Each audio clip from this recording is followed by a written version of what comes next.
માણસ ખાવા હાટું જીવે છે કે જીવવા હાટું ખાય છે એની હજી કોઈને ખબર પડતી નથી. અમુક અમુક માણસ જીવવા હાટું ખાય છે અને અમુક અમુક માણસ ખાવા હાટું જીવે છે. જો આ લોકની અંદર સૌથી ગંદુ અને સૌથી શ્રેષ્ઠ વસ્તુ કઈ છે? એકવાર એક મનુષ્યના ઘરે એવો આત્માનો જન્મ થયો કે જેને ભગવાન પ્રત્યે આત્મા પ્રગટ થાય છે, શરીર જન્મે છે. પહેલી વાત તો એ, કારણ કે આત્મા વસ્તુ અમર છે, એ જન્મતો નથી અને મરતોય પણ નથી. તો આવો આત્મા એક ધનવાનના ઘીરે, ઘણો ધનવાન માણસ, એના ઘીરે આ આત્માનો જન્મ થયો. પણ ભગત બીજ પલટે નહીં, જુગ જાય અનંત, ઊંચા નીચા ઘરે અવતરે પણ આખર સંતનો સંત.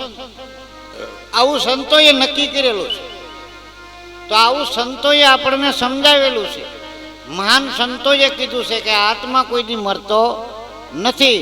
હા, ઊંચા નીચા ઘરે અવતાર ધારણ થાય છે, શરીર રૂપી મળે છે એને. 184 યોનિની અંદર કોઈ પણ યોનિની અંદર આત્મા જાય છે અને પાછો એ શરીરની અંદરથી નીકળી અને બીજા શરીરમાં પ્રવેશ પણ કરી શકે છે. તો આવો આત્મા એક ધનવાન માણસના ઘરે જન્મ થયો, પણ નાનપણથી જ એને વિચાર આવ્યો કે અરે મનુષ્ય અવતાર જો મળ્યો છે તો મારે કંઈક કરી લેવું પડે. એટલે એક ફરતા ફરતા જંગલની અંદર મહાન સિદ્ધિ સંત, આ સંતના આશ્રમે જઈ સંતોની સેવા કરવા લાગ્યો. ત્યાં ત્યાં રહેવાનું, ત્યાં ત્યાં પ્રસાદ લેવાનો, હરિહર કરવાનું, પાછું કામે વળગી જવાનું. 6-7 મહિના થયા એટલે સંતને પગે લાગીને કીધું કે ભાઈ મને તમારો શિષ્ય બનાવો. એટલે પેલા મહાત્મા વિચાર કરવા લાગ્યા કે આ તો એક તો ધનવાન માણસનો દીકરો છે, હવે જો હું એને શિષ્ય બનાવું તો આને વળી પાછો કઈ વૈરાગ લાગે કે ન લાગે, કારણ કે લક્ષ્મીને જોઈને પાછો વૈરાગ ભયો હોતી જાય. આ બધું વસ્તુ એવી છે કે તમને ભગવાન પ્રાપ્ત થવાની તૈયારી હોય એટલી વારમાં તમને મનની અંદર અભિમાન આવી જાય કે હા મારા જેવો સત્સંગી કે મારા જેવો જ્ઞાની કોઈ નહીં. આ તો પાછા તમે જ્યાં હતા ત્યાં પાછા આવી જાઓ.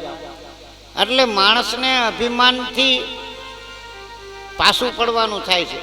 એટલે મહાત્માજીએ વિચાર કર્યો કે જો હું આને કંઠી બાંધું ને પાછો એને જો વૈરાગ, ધન તો ઘણું છે આની પાસે, તો હવે એ ધન ને દેખી અને પાછો જો વૈરાગામાંથી વયો જાય તો પાછો હતો નહોતો ન્યા જાય. એટલે એને ચેલકો બનાવ્યો નહીં, ના પાડી કે ભાઈ અત્યારે હું તને કંઠી નહીં બાંધું. કે કેમ? તો કે તું મને દક્ષિણામાં શું આપીશ? એટલે પહેલા એ તો ધનનો તો ત્યાગ કરીને આવતો રહ્યો તો ઘરેથી. એટલે એને કીધું કે ભાઈ આ મારા જે કપડાં પહેરેલા છે ને એ હું તમને આ દક્ષિણામાં આપી દઈશ.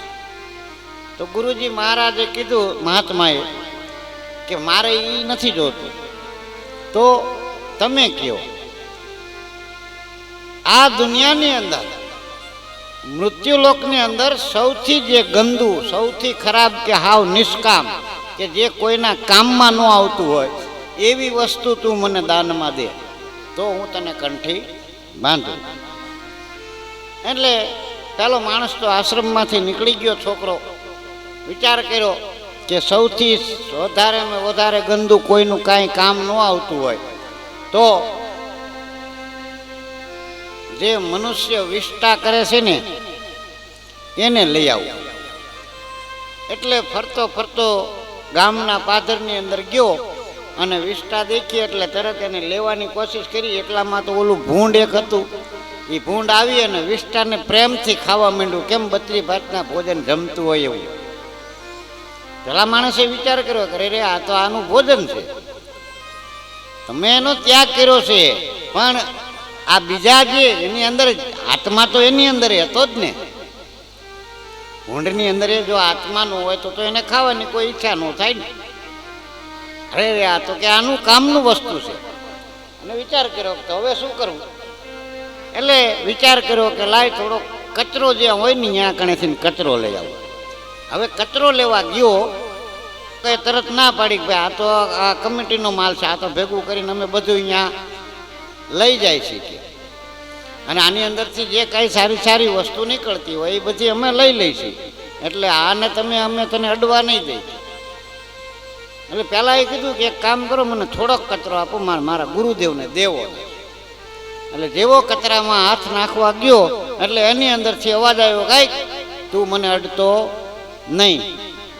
પેલો કે પણ કેમ, કે હું જ્યારે મિષ્ટાન રૂપી હતો ત્યારે કંદોઈની હલવાઈની દુકાનની અંદર બટકા તરીકે હતો, મને સરસ મજાનો ગોઠવીને રાખ્યો હતો, અને એ ગોઠવીને રાખ્યો હતો ત્યારે તમે બધા માણસો રહ્યા ને એ આને સારી નજરે જોતા હતા, તમને બહુ મજા આવતી હતી. એટલે જેવો તમને આહાર કરી દીધો, પાછો વિષ્ટાના રૂપમાં તમે અમને ફેંકી દીધો, માટે તમે જ ગંદા છો, તમે કાંઈ હારા નથી, તમે તો તમારું થઈ જાય એટલે તમે જ કાઢી નાખો છો. ફળ સ્વરૂપે હું હતો ત્યારે માણસો પ્રેમથી મને જોતા હતા બધા, પણ જેવો હું વિષ્ટાના સ્વરૂપમાં થઈ ગયો તો હવે તમે મને કૂડી નજરે જોખો છો. હું જ્યારે આવા સ્વરૂપમાં હતો ત્યારે તમે મને અડ્યા, તેનાથી મારું આવું આ કચરા રૂપે બદલાઈ ગયું, તો સૌથી વધારે ગંદા તો તમે છો. ત્યારે પેલા ભાવિક ભક્તને વિચાર થયો, કરે રે વાત સાચી છે કે મનુષ્યનું શરીર કઈ કામમાં આવતું નથી, એટલે આને જીવાડવા માટે તમારે આહાર કરવો જરૂરી છે. પણ એ આહાર આપણને ભગવાને દીધો છે, ભગવાનને યાદ કરતા કરતા. એટલે બધા જે સંતો જમવા બેસે ત્યારે પ્રથમ ભગવાનને યાદ કરી અને પછી એમ કહેશે કે હે ભગવાન, તે જે મને આપ્યું છે આની અંદરથી ને એવું શુદ્ધ લોહી બનાવજે કે અમારા અંદર કોઈ દી એવા ખરાબ વિચાર ન આવે. ખાવા હાટું જ જીવવાનું છે કે જીવવા હાટું ખાવાનું છે? ભલે બધા આહાર કરો, એમાં કોઈ વાંધો નથી, અમે પણ પ્રસાદ લઈશી, હરિહર કરવી જ છે, નથી કરતા એવું નથી. પણ અમે જ્યારે આહાર કરવા બેસીએ ત્યારે તમે 50 જણાએ 100 જણાએ જોયું હોય છે કે અમે પ્રભુને યાદ કર્યા વગર કોઈ દી જમતા. હા, તમે ખેડૂત લોકો છો કે જે હોય, તમારે કામ હોય, બધું હોય, પણ ખાલી તમારી પાસે ભગવાન 5 મિનિટ તમને જ્યારે જમવા બેસો ત્યારે ખાલી 5 જ સેકન્ડ તમે એને યાદ કરીને એમ કહો કે હે ઈશ્વર, અમને કદાચ મંત્ર આવડે છે એટલે અમે બોલતા હોય, બરોબર, એને સાખીના સ્વરૂપમાં આપણે કહીશી કે અન્ન સમો નહીં ઔષધિ, ઝરણા સમો નહીં જાપ, કૃષ્ણ જેવો દેવતા નહીં નિંદા જેવું નહીં પાપ. અમે તો સાખી જમવા માટે એ બોલી છીએ કે રામ કહે સુખ ઉપજે, કૃષ્ણ કહે. 2 જણાને તો આપણે યાદ કર્યા ને, 2 વસ્તુ એકના એક જ છે. રામ કહે સુખ ઉપજે ને કૃષ્ણ કહે દુઃખ જાય. તમારા માટે તો સુખ જ છે, ચાહે રામ કહો કે રહીમ કહો, પણ જ્યારે તમે જમવા બેસો ત્યારે એમાંય સાધુની પંગત જમવા બેઠી હોય ત્યારે તમે બધા જોતા હશો કે ભગવાનને યાદ કરીને પછી જ આવડા લોકો શું કામ જમે છે. અમે મનુષ્ય ભગવાનને યાદ કર્યા વગર જે ખાવા માંડે એ ખાવા હાટું જીવે છે, અને અમારા શરીરને ટકાવી રાખવા માટે અમે પ્રસાદ રૂપી જમીએ.